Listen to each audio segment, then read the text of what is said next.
สบายดีทุกคนมื้อนี้สิพามาเบิ่งบรรยากาศรอบข้างเนาะรอบข้างของ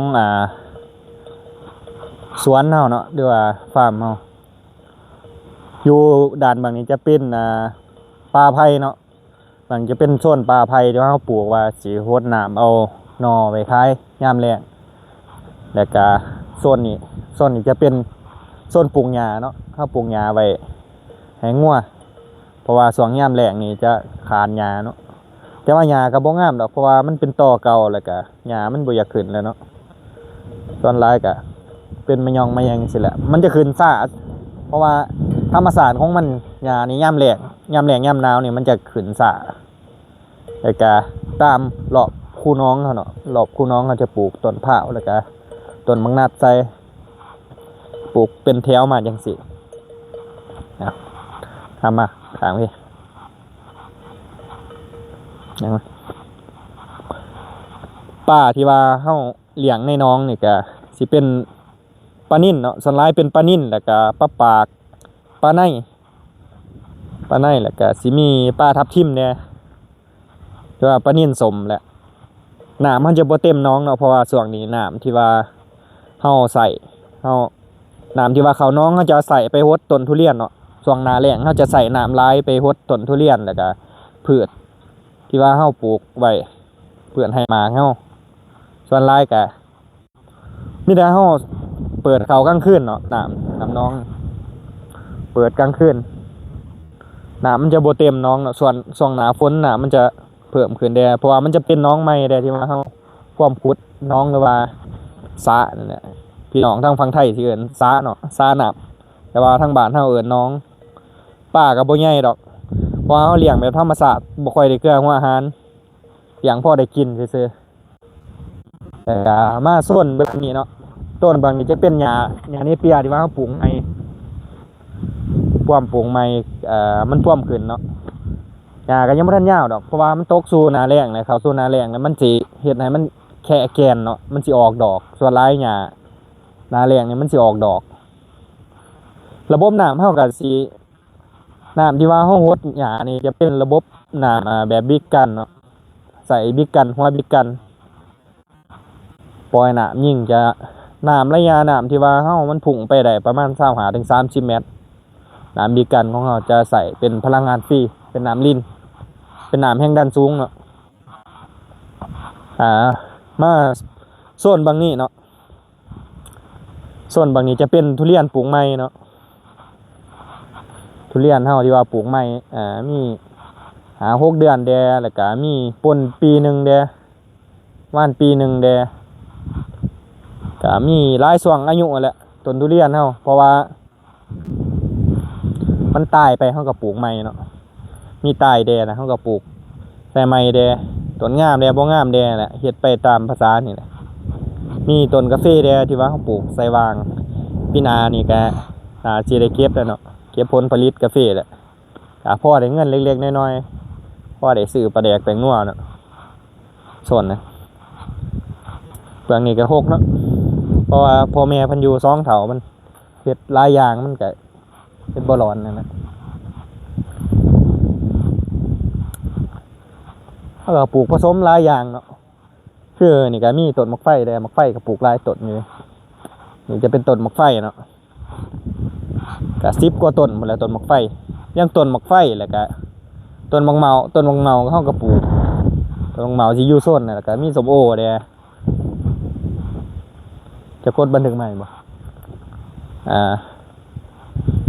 มีต้นบักฮุ่งแด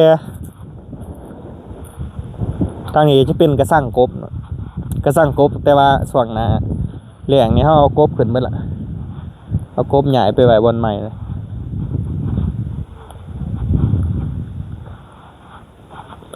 เฮาก็เคยถ่ายให้เบิ่งแล้วเนาะคลิปนึงบางคนก็อาจจะได้เบิ่งแล้วคลิปนึงที่ว่าเฮาถ่ายไว้เฮาถ่ายลงนะตัวหน้าช่วงเฮาถ่ายช่วงหน้าฝนมันก็ยังงามเด้เนาะมันเขียวหญ้าก็ยังเขียวถ่ายไปทางไหนมันก็เป็นตะเบิงแต่ว่าช่วงนี้ก็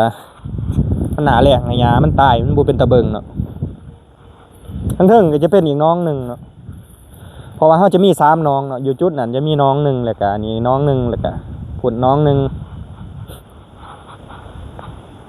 น้ำนี่เขาจะใส่ออกจากไดปั่นไฟเนาะเพราะว่าเขาใส่พลังงานน้ำแบบหมุนเวียนเอาน้ำเขาไปปั่นไฟในเจเนเรเตอร์แล้วก็ปั่นไฟออกมาไฟเขาก็จะใส่ได้ในเฮือนแล้วก็ใส่สากโทรศัพท์ยังเขาจะใส่ไฟฟรีคือกันแต่น้ำที่ว่าไหลออกจากได้มันก็จะไหลลงมาใส่ใส่น้อง3น้องจะเห็นน้ำน้องเต็มแต่ยามกลางเว้นเขาก็เอาน้ำไปหดพืชที่ว่าเขาปลูกไว้คือจังพวกทุเรียนพวกพืชไหหมากเขาเนาะที่ว่าน้ำนี่ใส่แบบใส่ผลประโยชน์แบบสูงสุดนะบ่มีถิ่มไปง่ายๆน้ำเพราะว่าเขาเอาไปมุนใส่ได้หลายอย่างมาโซนบางนี้จะเป็นต้นทุเรียนที่ว่าอายุ2 ปีเนาะ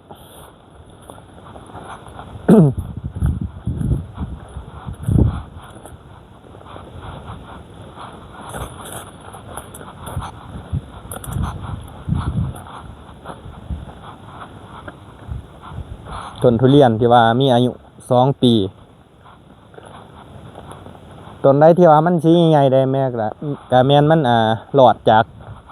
ฤดูหนาวปีที่แล้วเนาะมันก็บ่งามปานใดดอกเพราะว่าเขาบำรุงบ่ได้นี่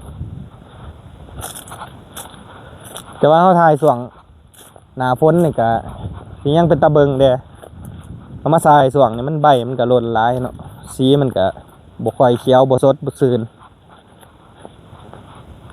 แค่ด้านข้างนี่ก็จะเป็นต้นกาแฟเนาะกาแฟที่ว่าเฮาปลูกไว้เก็บผลผลิตก่อนที่ว่าต้นทุเรียนมันสิให้หมากเนาะก็สิได้เก็บอยู่ประมาณ 2-3 ปีแต่ก็คันว่าต้นทุเรียนมันใหญ่มันให้หมากแล้วเฮาจะตัดออกแล้วจงแต่ต้นทุเรียนเนาะเพื่อรักษาต้นทุเรียนปลูกแบบผสมผสานเนาะเป็นเกษตรพอเพียงว่าซั่นซะจะเป็นต้นมะนาวอยู่ทางนี้มะนาวดกเนาะดินมันมะนาวมันหมัก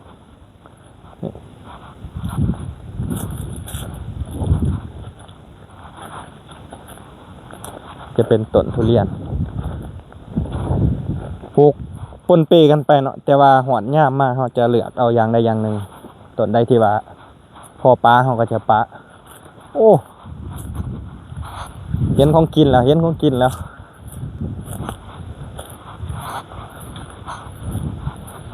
หมักฮุงโอ้เดี๋ยวหมักฮุงซุปหมักฮุงปลอดสารพิษพี่น้องบริใส่ปุ๋ยบริฉีดยาอันนี้ก็สิเป็นต้นมะเมาแม่เราปลูกไว้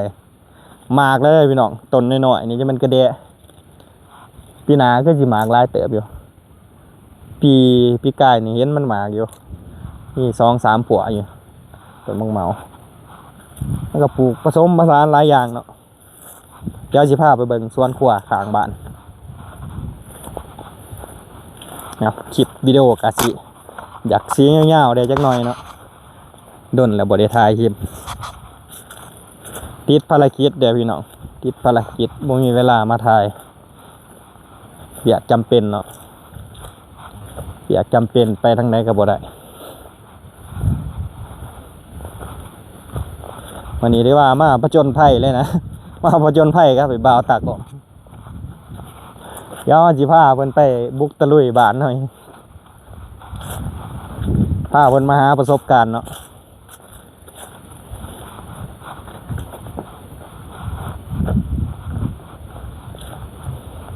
บักหญ้าขนาดนั้น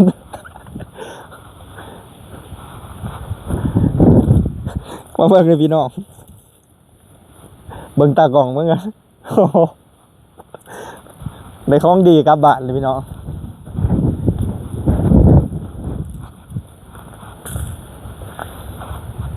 นี่ทางนี้ก็เป็นสวนข้างบ้านเหมือนกันเนาะเป็นสวนครัวแต่ว่าเฮาหญ้าบอนปลูกเลยสวนครัวที่ว่าเฮาปลูกผักปลูกหยังไว้กินอันนี้จะเป็นต้นส้มโอเนาะส้มโอแต่เฮาบ่ฮู้ซื้อพันธุ์มันดอกเพราะว่ามันแสบกะเห็นของเขาเจ้ามันแสบกะเอาแม่เราเอากิ่งมาต่อ เป็นสมโอเสียมยอดเองเนาะตอนนี้บ่ได้ซื้อแนวพันธุ์เพิ่นเอาสมโอบ้านเฮามาแล้วก็มาเสียมยอดเองตอนนี้ปีหน้านะสิได้ลองซิมแล้วอาจสิให้มางแต่มีต้นทุเรียนเนาะต้นทุเรียนต้นหนึ่งอยู่นั่น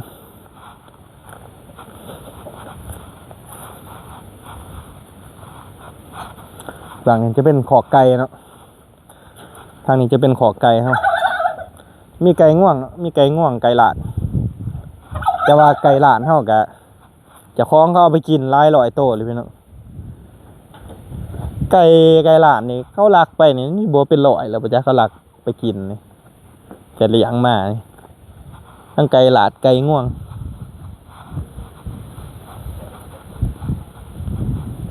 ส่วงมันก็บ่เป็นตะเบิงเนาะแนมไปทางใดมันก็แหงมันแหลงถ้าเนาถ่ายส่วงหน้าฝนเนี่ยมันจะเขียวกับงามกว่านี้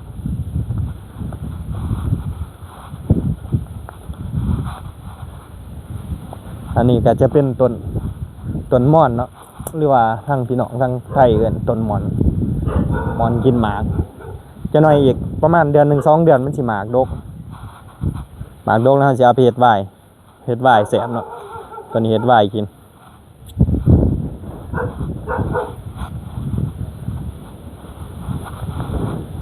มาโซนเบื้องนี้ก็สิเป็นบอนเพาะกะเนาะเพาะต้นกะกาแฟเฮาอันนี้จะเป็น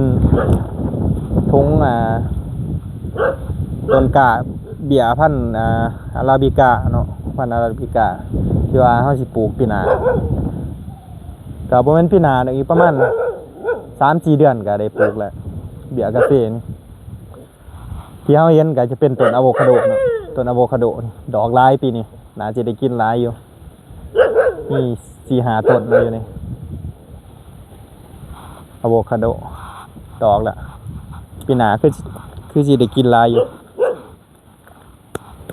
มาโซนแบบนี้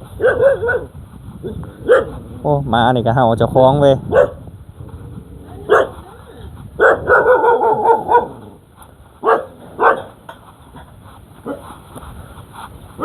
อันนี้ก็จะเป็นน้องเฮาที่ว่าเฮาปล่อยน้ำออกแล้วเพราะว่าเฮาสิตากดินให้มันแห้งก่อนแต่จะปล่อยปลาใหม่ส่วนนี้จะเป็นพักสวนครัวเป็นสวนครัวปลูกพืชสวนครัวเป็นพักหอมบัวพักอันนี้ไปกินเนาะเพราะว่าสวนเรามันอยู่ห่างจากตลาดนี่มีต้นองุ่นพี่น้ององุ่นเนาะแต่ว่ายังบ่ทันให้มากเดี๋ยวมีดอกเลยนี่องุ่นเห็นบ่ดอกพวงหน่อยๆโอ้มันกระแดะแท้ว่ะมีองุ่นเด้อปลูกกะพืชสวนครัวเฮาไว้กินใช้ชีวิตประจำวันนี่แหละนี่ก็ปลูกหลายอย่างแม่นแล้วปลูกไว้ทางนี้จะเป็นของงัวเฮาแต่ว่างัวเฮามีทั้งงัวลาดแล้วก็งัวพันธุ์เนาะงัวลาดเฮาก็ได้ปล่อยออกไปนะกินหญ้าธรรมชาติแล้วตอนค่ำประมาณ5-6 โมงแรงเฮาก็ไล่เขาคอกคืนแล้วมาค้างไว้ตอนเช้าเฮาจะปล่อยออกไปคือเก่าแต่มาส่วนนี้จะเป็นงัวพันธุ์เนาะตอนนี้จะเป็นงัวพันธุ์งัวพันธุ์เฮาเดียวนี่ก็ยัง4 โตเนาะมีตัวแม่2แล้วก็ตัวผู้2ตัวผู้2 โตนี่จะมีตัวน้อยตัวหนึ่งเนาะลูกมันเฮาได้ปล่อยออกไปกินหญ้าอยู่ทางนอกพุ่นแหละมันกินหญ้าธรรมชาติแล้วพวกนี้มันเป็นตัวใหญ่พวกนี้มันบ่ฟังความเนาะมันหายจับเพิ่นบ่อยากให้จับเพิ่นปานใดดอกตัวนั้นก็ตัวขาวนี่เพิ่นก็บ่ให้จับคือกันเนาะมีแต่2 ตัวจับได้เดี๋ยวนี้หัวนี่ก็เป็นพันธุ์บามันเนาะตัวนี้ลูกสอดบามันแต่ตัวนี้จะเป็นลูกสอดบามันซาโลเล่เนาะก็ยัง2 ตัวใหญ่เพราะว่าหัวเฮามันมีตัวใหญ่มี3 ตัวเนาะแต่ว่ามันตายไปตัวหนึ่งก็เหลือเท่านี้แหละก็สิประมาณนี้เนาะคลิปเฮา สิประมาณนี้ก่อนเพราะว่าอิหยังว่า สิว่าเดี๋ยวเรามาอัปเดตยามหน้าฝนเนาะจะหน่อยอีกประมาณเดือนหนึงเดี๋ยวจะถ่ายไปเป็นช่วงให้เบิ่งอัปเดตช่วงนี้มันบ่เป็นตาเบิ่งเนาะมันหญ้าอิหยังมันก็แห้งเบิดมันแห้งมันแหลงนะช่วงหน้าฝนมันจะเบิ่งไปทางใดก็เขียวหูเขียวตาจะได้ก็ฝากกดไลค์กดติดตามนี่เด้อช่องเฮาก็พร้อมสิไปได้ดีเนาะก็มาหยุดติดเบียกติดงานก็บ่ได้ถ่ายคลิปไปหลายเดือนเติบนะจะได้ก็ขอบใจทุกคนที่ว่าเบิ่งมาฮอดจุดนี้